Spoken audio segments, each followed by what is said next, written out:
1952 में जापान का एक आधुनिक रिसर्च जहाज बिना कोई मलबा छोड़े समुद्र में गायब हो गया।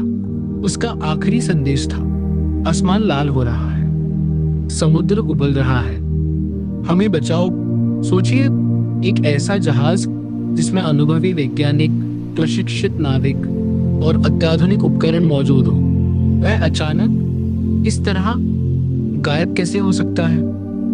बरमूडा ट्रायंगल के बारे में आपने सुना होगा, लेकिन बहुत कम लोग जानते हैं कि जापान के पास भी एक ऐसा क्षेत्र मौजूद है जिसे आधिकारिक तौर पर डेंजर जोन घोषित किया गया है। टोक्यो से लगभग 100 किलोमीटर दूर प्रशांत महासागर में स्थित यह क्षेत्र पेवल सी के नाम से जाना जाता है। यह जगह बाहर से देखने में बिल्कुल सामान्य लगती है, लेकिन इसके नीचे छिपा है एक गहरा रहस्य। स्थानीय मछुआरे पीढ़ियों से बताते आए हैं कि इस क्षेत्र में मछली पकड़ना सिर्फ एक काम नहीं, बल्कि एक जोखिम है।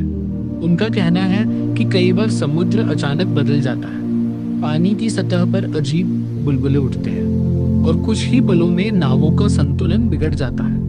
कुछ लोग ये भी दावा करते हैं कि उन्होंने पानी के नीचे असामान्य छायाएं देखी है, जैसे कोई विशाल चीज धीरे धीरे हिल रही हो। लेकिन इन कहानियों को लंबे समय तक सिर्फ लोककथा मानकर नजरअंदाज किया गया।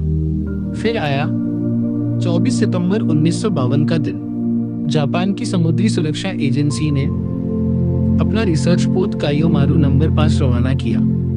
यह अपने समय का एक उन्नत वैज्ञानिक पोत था, जिसका उद्देश्य ज्वालामुखी गतिविधि का अध्ययन करना। इस जहाज पर 31 लोग सवार थे, जिनमें वैज्ञानिक, अनुभवी अधिकारी और प्रशिक्षित नाविक शामिल थे। शुरुआत में सब कुछ सामान्य था। मौसम साफ था, समुद्र शांत था, लेकिन जैसे जैसे जहाज डेविल सी के करीब पहुंचा, स्थिति बदलने लगी। शाम के समय अचानक एक आपातकालीन संदेश मिला। कैप्टन की आवाज रिकॉर्ड हुई, आसमान लाल हो रहा है, समुद्र उबल रहा है, हमें बचाओ।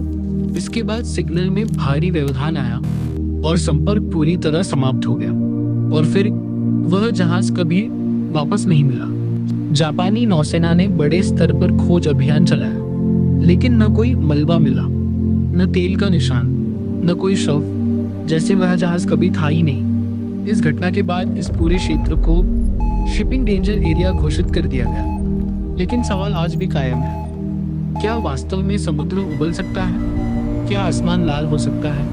अब बात करते हैं संभावित कारणों की। पहला सिद्धांत जुड़ा है मीथेन हाइड्रेट से। जब समुद्र के नीचे गैस अचानक निकलती है तो पानी की घनत्व कम हो जाती है और जहाज अपनी उछाल खो देता है, जिससे वह सीधे नीचे धंस सकता है। लेकिन यह सिद्धांत पूरी तरह जवाब नहीं देता। दूसरा सिद्धांत और भी रहस्यमय है। योनागुनी द्वीप के पास एक विशाल संरचना मिली, जिसमें सीढ़ियां, तेज कोण और प्लेटफॉर्म है। कुछ लोग इसे प्राचीन सभ्यता मानते हैं। रिपोर्ट्स के अनुसार इस क्षेत्र में नेविगेशन सिस्टम प्रभावित हो सकते हैं। कंपास सटीक दिशा बनाए रखने में असफल हो जाता है और उपकरणों की रीडिंग अनियमित हो सकती है।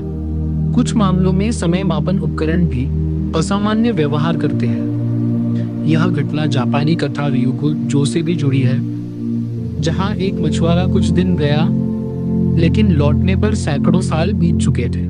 अगर यह सच है, तो वहां बिताया गया एक दिन हमारी दुनिया के कई साल हो सकते हैं। तो सच क्या है?